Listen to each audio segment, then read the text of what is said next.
এতিয়া আহকচোন মোৰ মুৰ্গীখিনিৰ বিষয়ে অলপ আপোনালোকক ক'ব বিচাৰিছোঁ আৰু দেখাব বিচাৰিছোঁ। সেয়েহে আহক চাওঁ মোৰ মুৰ্গীকেইটা।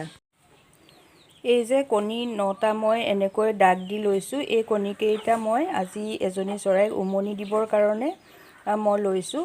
কাৰণ দাগটো কিয় দিয়া হৈছে? দাগটো দিয়া হৈছে আমাৰ চৰাই কেইবাজনীও মানে হয়তো 20জনীমান চৰাই কণী পাৰি আছে নেকি। সেইকাৰণে সিহঁতে কোনজনী কেনেকৈ ক'ত সোমাই কণী পাৰি দিয়ে গম নাপাওঁ। সেয়েহে দাগ দি লৈছোঁ। দাগ দি ল'লে দেখা পোৱা যাব যে দাগ দিয়াৰ বাহিৰে যদি বেলেগ কণী থাকে তেন্তে হ'লে সেইখিনি নতুন চৰাই পাৰি থৈ গৈছে। সেয়েহে দুজনী চৰাই পোৱালি ডাঙৰ হৈছে। মই সেইকেইজনী আপোনালোকক দেখাম বাৰু। এতিয়া আৰু এজনী উমনিত বহি আছে আৰু আজি এই কণীকেইটা মই উমনিত দিবলৈ লৈ আহিছোঁ আকৌ নতুনকৈ। এয়া মই প্ৰথমতে খেৰ অলপ দি ল'লোঁ। দি লোৱা পাছতে ইয়াতে কণীকেইটা বহাই দিছোঁ। এতিয়া এটা সজাতে দুজনী একেলগে বহি আছে। সেয়েহে মই ইয়াৰ পৰাই এজনী লৈ যাম, লৈ গৈ তাত বহাই দিমগৈ। এজনী বহি থকা ইয়াত 6-7 দিন হৈ গ'ল। সেয়েহে এতিয়া পোৱালি ওলাবৰ সময়ত দুইজনী একেলগে থাকিলে কণীবোৰ নষ্ট কৰিব। সেয়েহে এজনীক নতুন কণী দিব আজি ওলাইছোঁ মই। এতিয়া তাইক মই ইয়াতে সজাটোত বহাই দিছোঁ আৰু তাই আজিৰ পৰা এইখিনিতে তাই উমনি লৈ বহি থাকিব। এইকেইটা পোৱালি আকৌ নতুনকৈ ওলাইছে। 7-8 দিনমান হৈছে আৰু বাকী এইখিনি এতিয়া এৰি দিয়াৰ লগে লগে সিহঁতে দৌৰি ফুৰিছে। আজি আকৌ এজনী এই সোণালী যি নেকি আমি ব্ৰহ্মপুৰ ফাৰ্মৰ পৰা আনিছিলোঁ, তেনেকুৱা এজনী মুৰ্গী কুকুৰেই খালে। ৰাতি কেনেবাকৈ ধৰি পেলাই সিহঁতে খাই আধাখিনি থোৱা অৱস্থাতহে মই তাহাঁতক পাইছোঁ। আৰু সেয়া সোণালীখিনি এয়া তেনেকুৱা 6জনী আছিল। আজি এজনী খালে যিহেতু এজনী কমি গ'ল। কণী পাৰিবৰ বয়স হৈছিল, বেয়াও লাগিছে। বাকী এয়া এইখিনি পোৱালি ডাঙৰ হৈছে আৰু বাকী মুৰ্গী কেইজনীমানে উমনি ধৰি আছে আৰু অলপে কণী পাৰি আছে। এই বগাজনী যে দেখিছে সেইজনী হ'ল আকৌ লেয়াৰ। মানে 4টামান প্ৰজাতিৰ চৰাই মোৰ তাত আছে। লোকেল আছে, কদকনাথ আছে, লেয়াৰ আছে, সোণালী আছে। সোণালীখিনিয়েতো কণী পাৰিলে পাৰিয়ে থাকিব, সিহঁতে উমনি নধৰে। লেয়াৰো ঠিক তেনেকৈ কণী পাৰি থাকিব। এই মতাটো যে এইটো হৈছে কদকনাথ। সেইকাৰণে মোৰ গোটেই মুৰ্গীখিনি ক্ৰছ হৈ গ'ল। যিহেতু আমাৰ ইয়াত আকৌ কোলা মাংস আগতে আমিও খাই পোৱা নাছিলোঁ, কিন্তু এতিয়া ঘৰতে হোৱাৰ কাৰণেহে আমি খাবলৈ লৈছোঁ। আৰু সেইকাৰণে মোৰ মাংস বিক্ৰীৰ ক্ষেত্ৰত অলপ অসুবিধাই হৈ পৰিছে।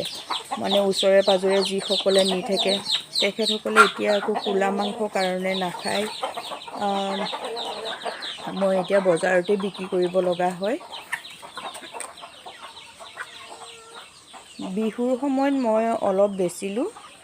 সেইখিনিৰ পৰা মই কিমান কেজি আছিলে জানো, মই কিন্তু 5-6 হাজাৰ তেনেকুৱাৰ ভিতৰতে পইচা এটা পালোঁ। আৰু যিহেতু এই পোৱালিখিনি উঠি আহিছে, এইখিনি বেচিলেও এইখিনি পূজাৰ সময়লৈ বেচিবগৈ পাৰিম। আৰু এতিয়াও 3জনীমান মুৰ্গীয়ে উমনি ধৰিছে, তাৰে 2জনীক দিয়া হৈছে আৰু বাকীজনীক দিয়া নাই। কাৰণ একেলগতে দিলে কি হয়, মুৰ্গীবিলাক ইজনীয়ে সিজনীৰ পোৱালি খুটিয়াই মাৰি পেলায়। সেইকাৰণে মই 2 দিন বা 1সপ্তাহ তেনেকুৱা গেপ লৈহে উমনিটো দিওঁ। মোৰ গঁৰালটোৰ কাৰণে বহুত অসুবিধা হৈছে। গঁৰালটো ঠিক কৰিব পৰা নাই। গঁৰালটো ঠিক কৰিলেহে মুৰ্গীখিনি তাতে বান্ধি ৰাখিব পাৰিম। মানে এবেলা বান্ধি এবেলা এৰি দিওঁ, তেনেকুৱা কৰা যায়।